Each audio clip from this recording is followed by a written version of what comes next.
était très faible. Il est maintenant en train de reprendre de manière très importante. Mais jusqu'à récemment, cette aide était très faible. Et le seul moyen d'action, c'était par le cadre dans l'intermédiaire de l'UNRWA, parce que là, l'aide américaine n'avait jamais été réduite. Et il y a plusieurs parlementaires américains qui se sont intéressés à cette question-là et qui ont exigé des réponses précises. Ça a eu un certain effet au début.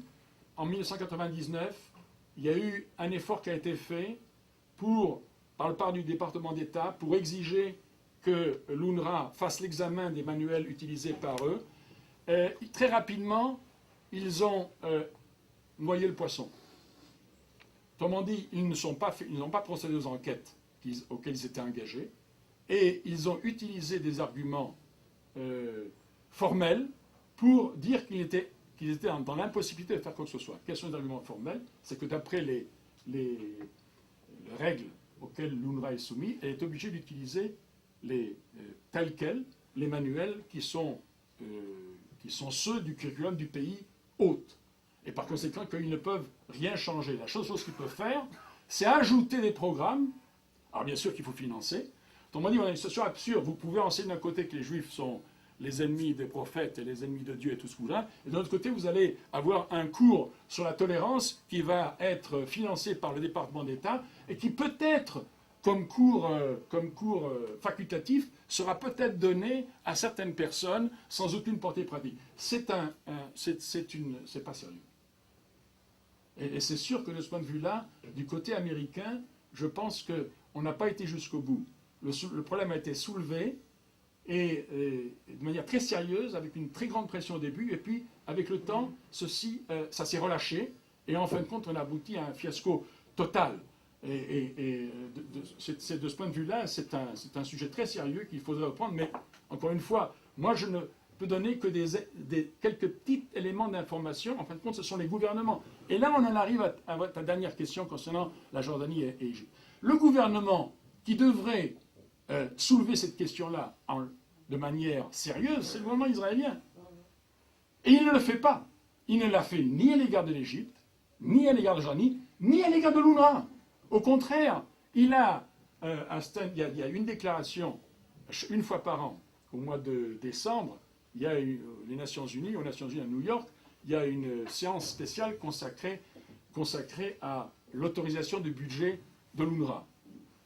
En 1999, un délégué israélien a félicité l'UNRWA pour avoir entrepris ces programmes spéciaux de promotion de la tolérance et du règlement des conflits. Mais cette déclaration a été utilisée ensuite par l'UNRWA pour montrer qu'ils faisaient un travail magnifique. Et l'État d'Israël, à part cette déclaration, n'a jamais exigé une remise en ordre. Et en fin de compte, les manuels, l'enseignement dans les écoles de l'UNRWA, pas seulement en Cisjordanie et dans la bande de Gaza, en Jordanie, en Syrie, au Liban, c'est un enseignement terriblement anti-israélien et antisémite. Et on laisse faire. Et c'est un financement international. Il y a quelque chose d'absolument aberrant. Donc la question est tout à fait légitime. La question posée, nous sommes impuissants, nous n'avons pas, à part de montrer du doigt à un moment donné, c'est tout ce qu'on a pu faire. Mais en réalité, il y a ici une carence très grande de la part de la communauté internationale et d'abord d'Israël. Sur ce plan-là, c'est sûr. Jean-Michel Rickner. Vous avez abordé ce sujet, je voulais justement m'adresser. Quel a été le suivi en Israël de vos efforts et les résultats de vos recherches? Mais vous en avez déjà un petit peu parlé. Deuxième point, vous avez parlé de l'aide financière accordée par la communauté européenne à l'autorité palestinienne et à l'UNRWA. Comment expliquez-vous qu'Israël finance encore, d'une certaine manière, l'autorité palestinienne ou a financé une partie de l'autorité palestinienne par ses versements réguliers? Je ne peux pas vous répondre à la seconde question parce qu'elle déborde complètement le cadre de nos travaux.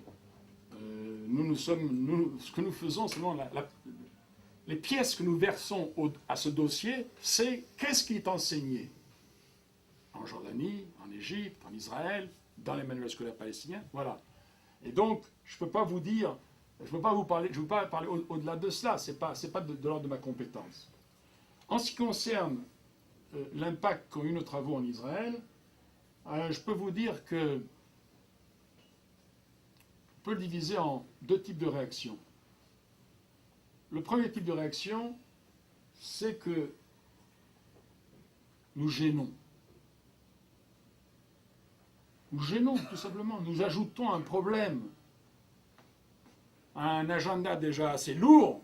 En plus, on vient, surtout avec l'Égypte et la Jordanie, notre prochain rapport va porter sur l'Égypte,